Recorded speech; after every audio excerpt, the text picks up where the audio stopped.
50. Alright guys, so I'm ready to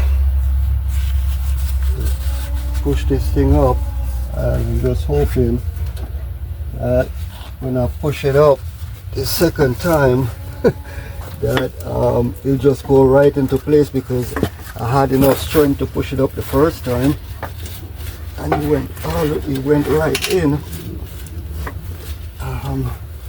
I don't know if it's gonna move now that the jack is on it, but I'm gonna see if I can get the cherry picker up some more before I use the jack to jack it up a little bit more, because like I said, I want to take most of the pressure off the cherry picker.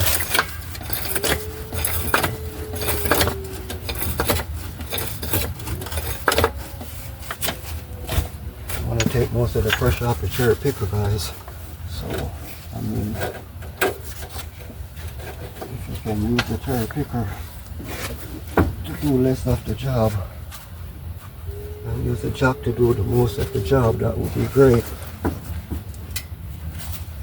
Because now that I have it in the position that I want it, I have to also clear the transmission here, and I have to watch it very carefully so that it doesn't break underneath here. And like I said, guys, while putting it back together yesterday, I saw some transmission fluid coming out of it, and I'm not sure if it's coming out from the transaxle. I'm not sure if I broke anything, and God, I hope I didn't break anything, but it's leaking.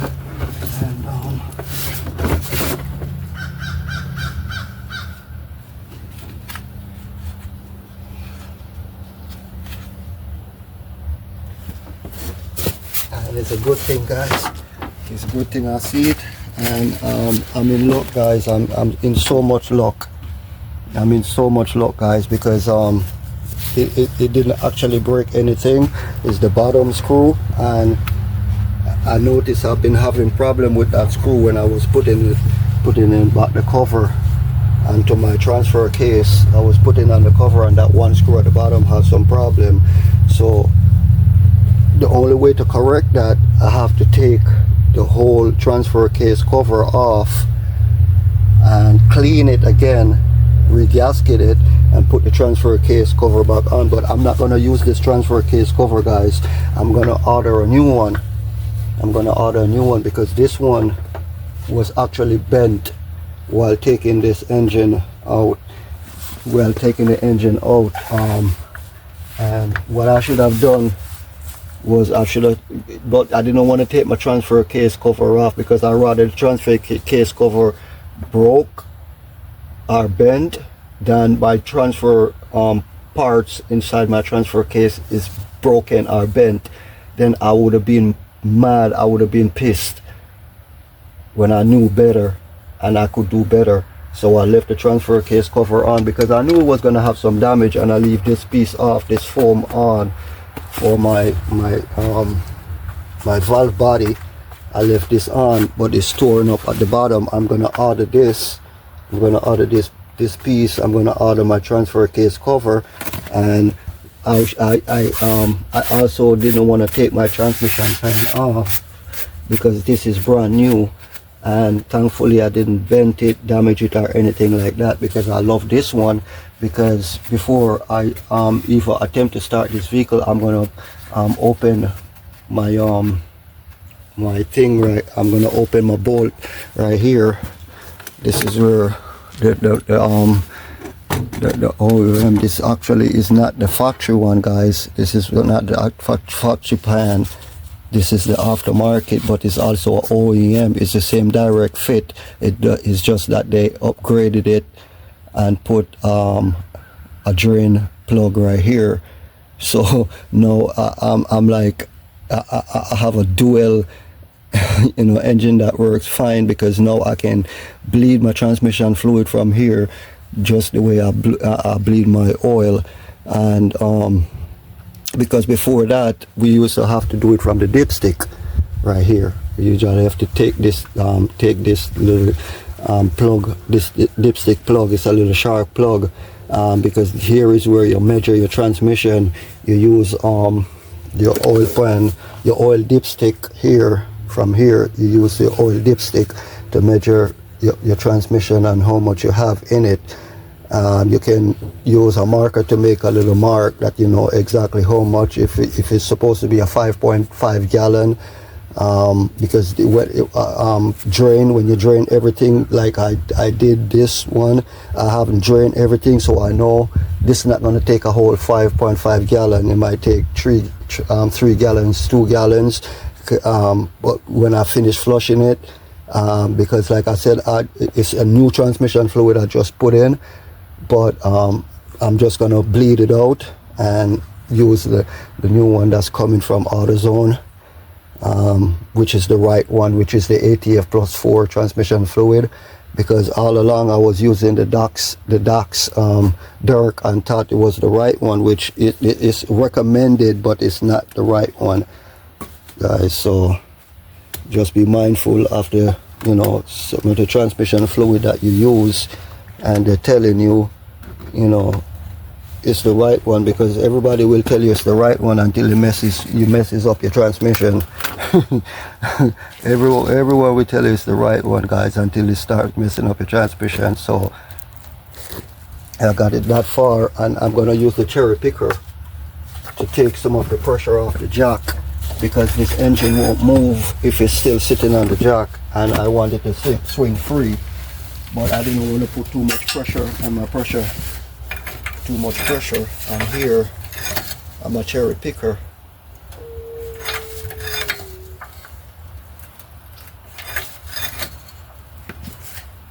And like I said, guys, when you jack it up 1 or 2 times, you still go back and you check to make sure nothing is touching in order for it to break, because you don't want that.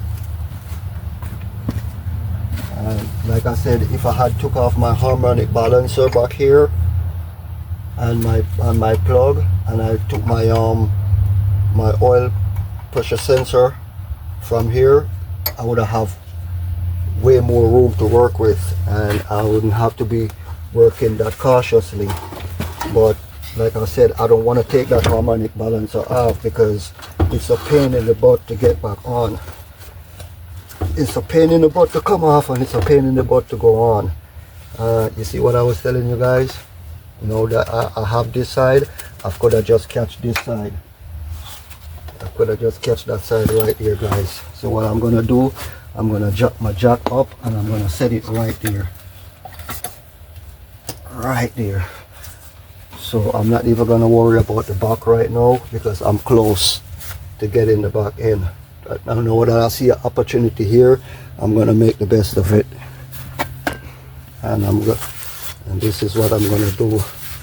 I don't know if this strap is gonna give me enough room to work with that I can put this back on, but I'm gonna try, see if I can get it back on, because actually I don't know if it's gonna go on, guys. This is kind of a little bit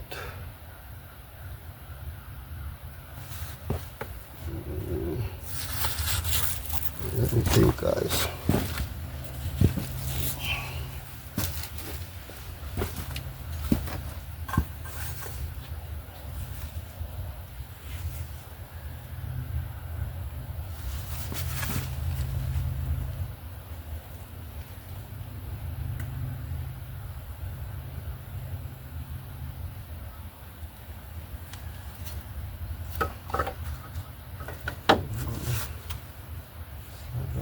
It.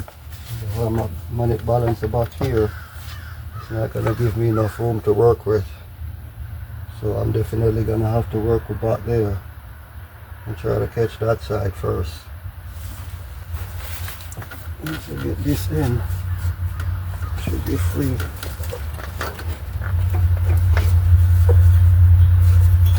There's no shortcut in doing this thing, guys. start cut it off.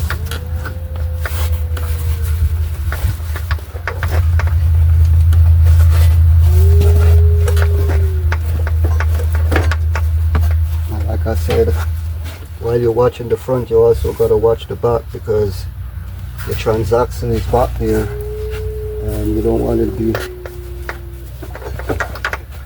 bucking on anything. Let me take this out. This is a distraction right now. I think my jack probably need to come up a little bit more, because I don't want to too much of bring. I don't want to bring this up too much, so I can start touching on here. And that's why the hood, they recommend when you're taking out an engine as big as this, you take the hood off. It gives you a little bit more leverage, because if I had the hood off now, I could have jacked this all the way up and get it in, instead of trying to lift it up to push it. Like I said, it's not gonna give me much room right now to play with, because the jack is holding the bottom firm. So I just want to get it up in line, so when I push it, it sits right in.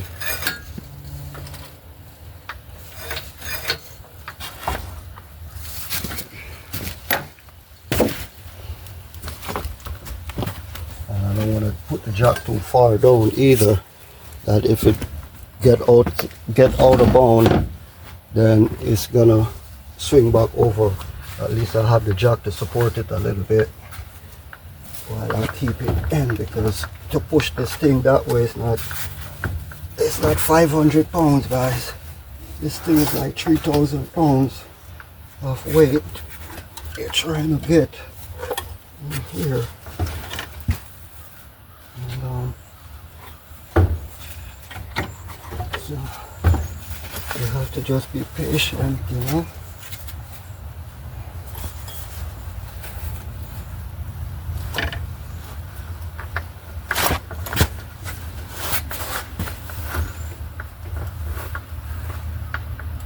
Something is holding here, but all I could do, I could catch this.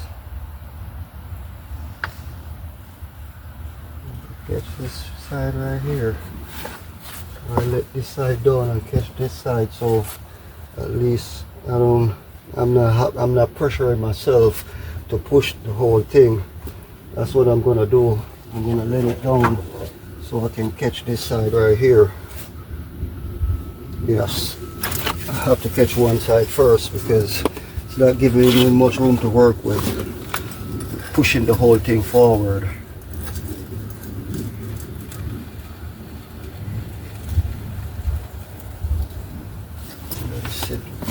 Sit right about there for right now. Let's see.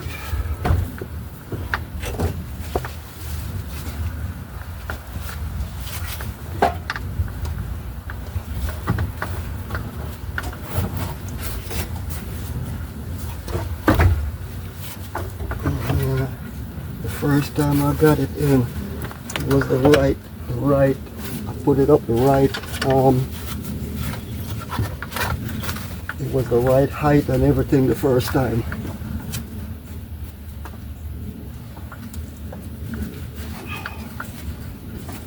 And I'm so close, guys, so close.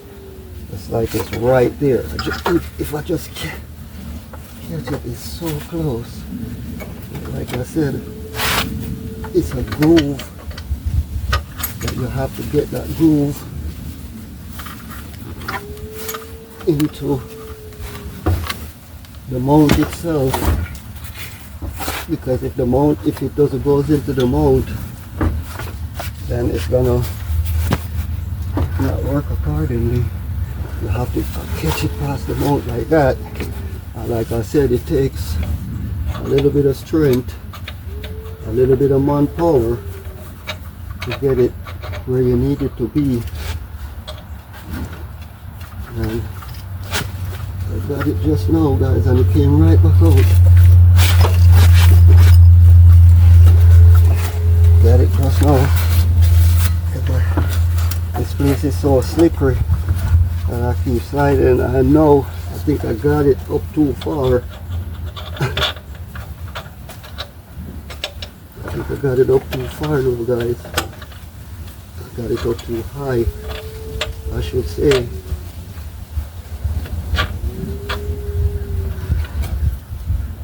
Because now it's missing. It needs to come down just a little bit. But because I don't want to release it and then I'll lose this opportunity. It's just right there. Right there, guys. Right there at my fingertips. You know what I mean? If I could just use this as a support for the time being, because this is not the way this is supposed to go on, but if I could just use it as a support for the time being, you know, it would really, really help. But I'm not gonna get it to go in because the strap right here is not giving me much room to work with. So I have to do it because it's not giving me enough room. Plus there's another piece of aluminum that needs to go there as well. So I'm going to bring this cherry picker down a little bit and maybe use the jack to guide me.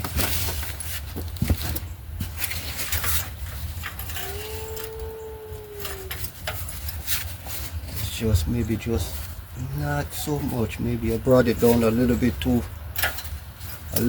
far, guys. I don't think it needed to come down that much. I think it just need to come down like 3/3 of an inch or 3/4 of an inch. It needed to come down. But let me go one more time and see if it will work this time. Yeah, I think I came down a little bit too far with it. Yep. Because I left the bolt in it, and we know the bolt will come out.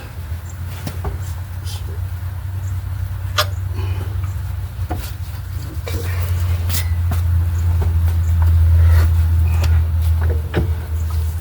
Try it again.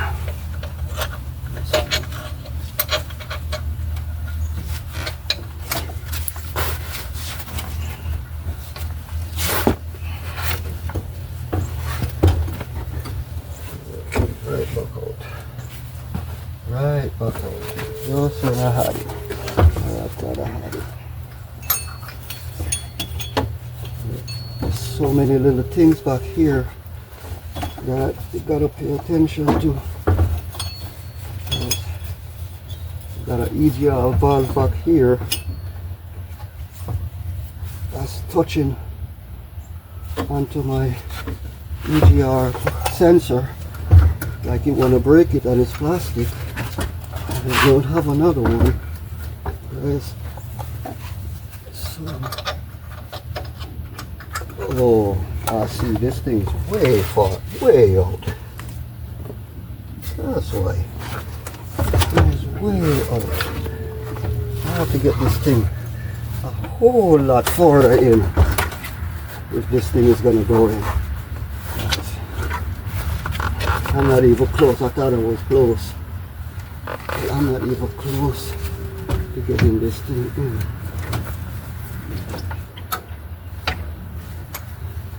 Because like I said, guys, it's so close to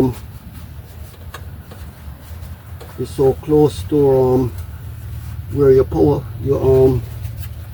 power steering column is at, so it's very difficult to get it through there, and it's kind of dark in here now, so I'm gonna go grab my flashlight, guys. I'm gonna go grab my light because even though it's still light outside, but the sun went down and it's getting dark in there, and I don't want to be guessing. I want to see what I'm doing, make sure that one screw, that one bolt is in the right hole and go right through. So alright, guys, so I went and grabbed my military grade a military grade flashlight. I love this thing, man, because it's like it has x-ray vision on it. What it does, it goes in like this and it goes up like that. So you can go all the way down and you get a regular flashlight, or you can adjust it. It has the adjustment here, the screw, and it adjusts. And I call it a military grade because if it's night, you can make the light comes in clear. The light can come in and the light can go out. So if I'm looking down in here, guys, I can zoom in, I can zoom out, make it smaller or make it bigger. Right now I want to see all the way down in here, so I'm going to make it bigger so I can see where the screw's at. And I think, guys, I think I got it. Absolutely, guys, I think I got it. No doubt about it, I got it. Yes, sir. And it took me a couple of tries, guys. It took me a couple of tries, and this military grade flashlight actually came with a string. It came with like a stand, some kind of stand, like that you put it in and you could put the stand on. I think I have it somewhere here. I messed the whole thing up, and it is a military grade, you know.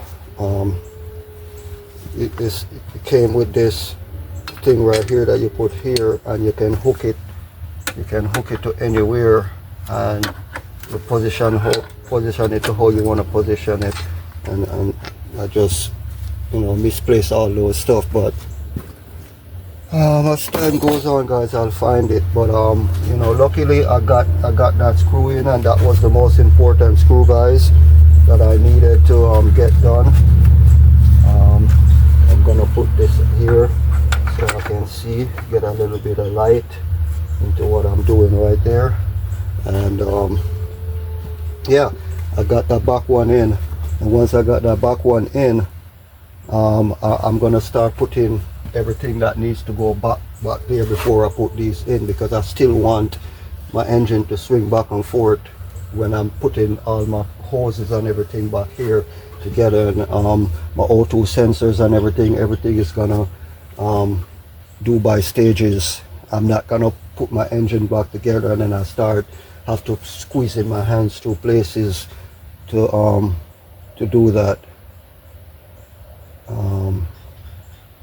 Yeah, so, and I think my flashlight, because I haven't used these things in a while, I don't know if it started, I just saw it flicker a little bit, and I don't know why, because these are all brand new batteries that I put in it. But like I said, guys, they said it's supposed to be military grade, and I left it in the water because it's bulletproof, it's waterproof as I can see. I left it in the rain, and I know it didn't affect anything because I pulled it and I changed the batteries, and was no water in it, because like I said, it's military grade.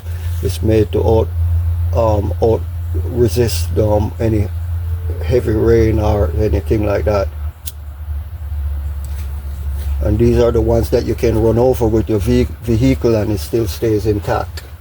So yeah, I think I got this little baby right here off the Home Shopping Network maybe 2 years ago, and I got it for $119.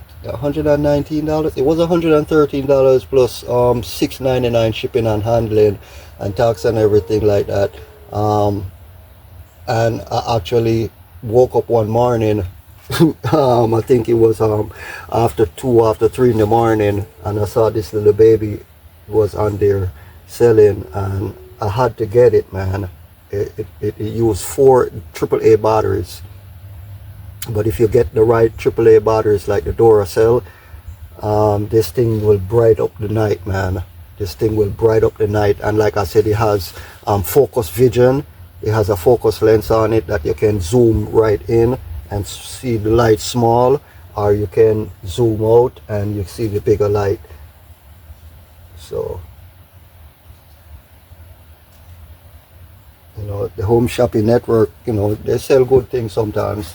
Yeah, they sell good things sometimes. They're a little bit expensive. They're not Amazon or eBay. Their things are expensive, but it's good.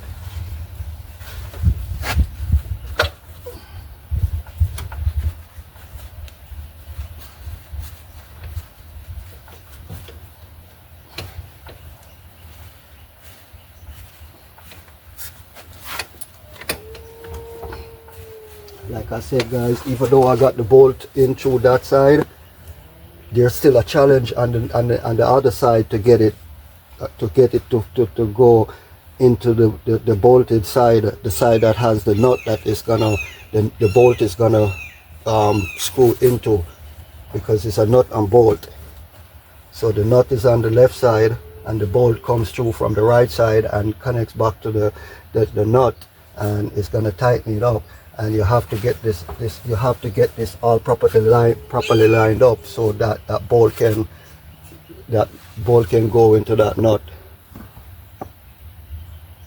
So the job is still not done, and while you're doing it, you're still paying attention to this little area to make sure, you know, your sensors is not being broken, and all that. And that's why I took off my pulleys and stuff like that. And I shouldn't even have put that on yet, because, you know, this is touching onto my oil pump, but that's not a big deal. I just put this on just in case I needed to catch this, you know, and I'm in the position to catch it, like how I'm in the position to catch that side right now. But I still have to bring this side down, because this is a step down. My transmission is not supposed to be this high up. This is a step down. This is just because over there is 3 pieces that hold that part. Over on the passenger side is only 2 pieces. One on the engine block itself, and one on the body. Over here is 3 pieces. 2 pieces of aluminum that connect back to the metal piece.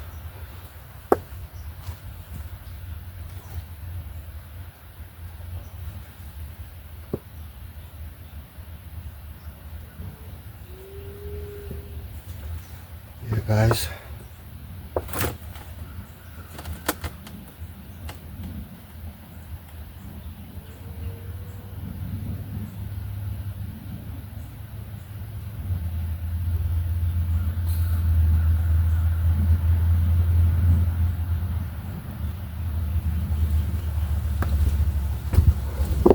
A lot of fun, guys, a lot of fun, believe me.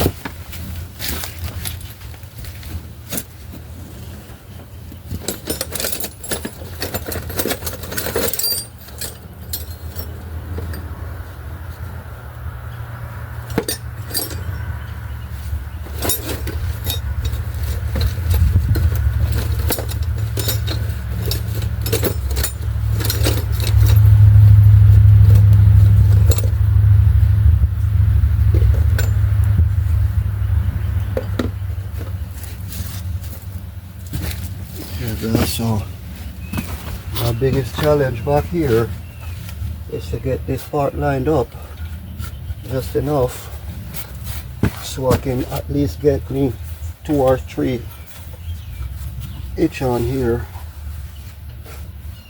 I mean, this bolt went in pretty easy compared to how I had to get it out the first time, and I'm not sure if I'm using the right bolt. I know it's the right length, but I'm pretty sure it was a longer bolt than this. But I know I left these bolts up here just the way I took them out. So, and I know I'm using the right bolt. I know that for sure.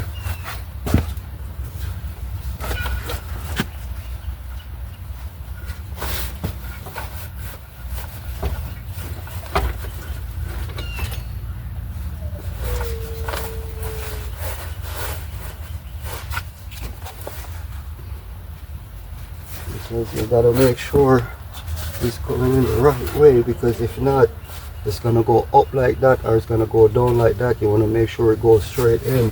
It's a little thin bolt, but it's long. And what I'm gonna do is gonna put some force on this side. You see, because I don't want to mess with the cherry picker anymore, because the cherry picker is right where it needs to be, the right height and everything. Just want to get this to where I can get it to itch, and I don't want to use no tool on it. I want to use my hands, my fingers, so I can get that feel as to when it itches, when it catch. My fingers will know. Oh man, I almost got it. Gotta take it back out again, because it shift back again. And all the way I can get it again is from this way.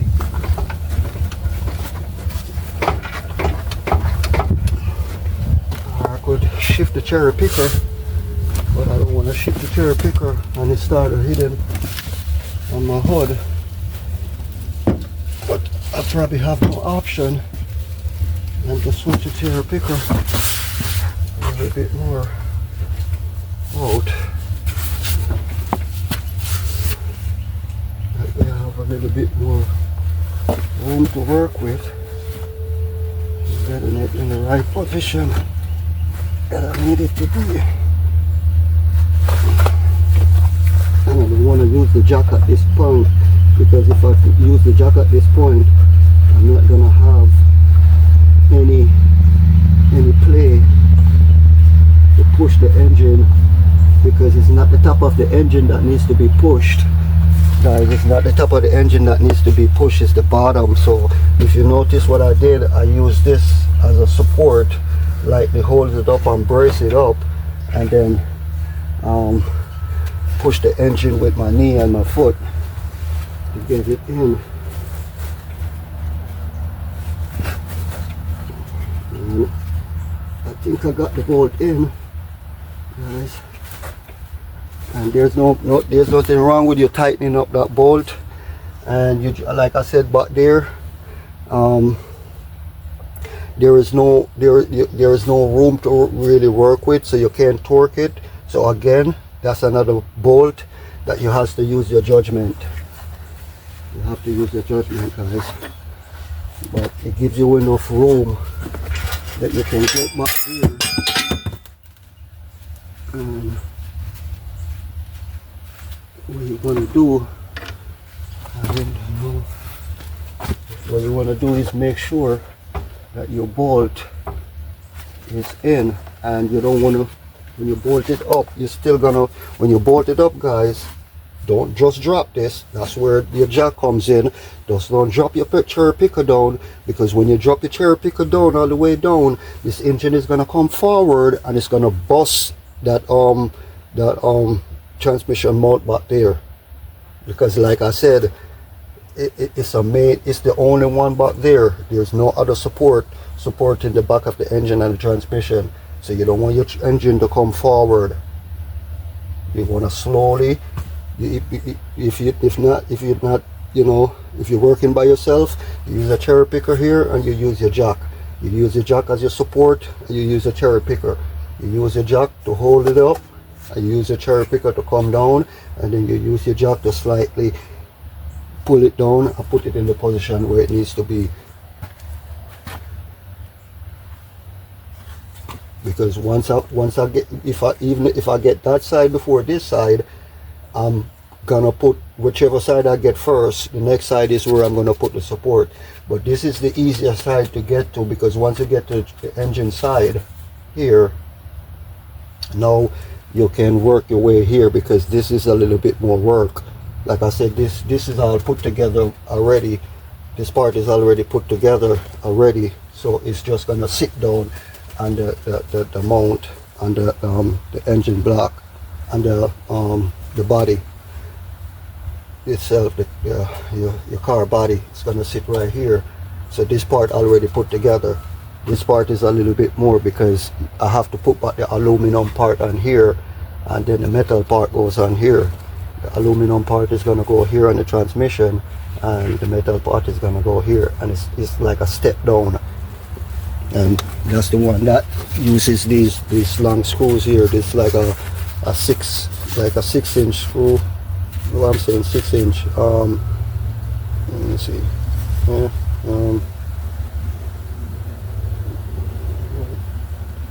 Probably a 6 or a 8. Probably a 6 or a 8, and then this little one right here. I'm gonna put them up here. I don't want to lose them. Those are two important ones. This one I have so many of these, but this one I don't have many of these. I think I have one, but it's all rusted. And like I said, I always keep these big guys because you don't use them often, but they comes in handy in case it's threaded out, it's broken, which these don't break that easy. They normally thread out before they break. So that's why I like galvanized. I like the galvanized screws because they don't rust that easy compared to the iron or the metal ones. But the threading is a little bit easier to be threaded out. So now that I got that in, I want to make sure it's in, so I'm going to go underneath the car from the next side, and I'm going to make sure that it's in there, because I can see it from here, and I want to make sure that it's actually in. I want to make sure it's actually in and it's not deceiving me.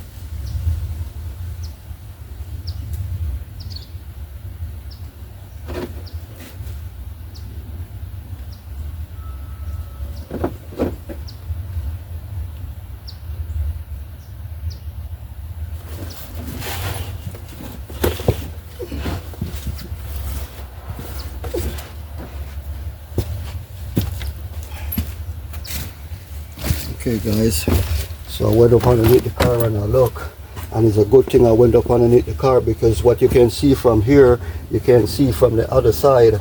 So I went up underneath here, and it's actually telling me, that this side right here needs to come down in order for it to go in properly. That's what it's telling me, guys. So I'm just gonna do whatever it says.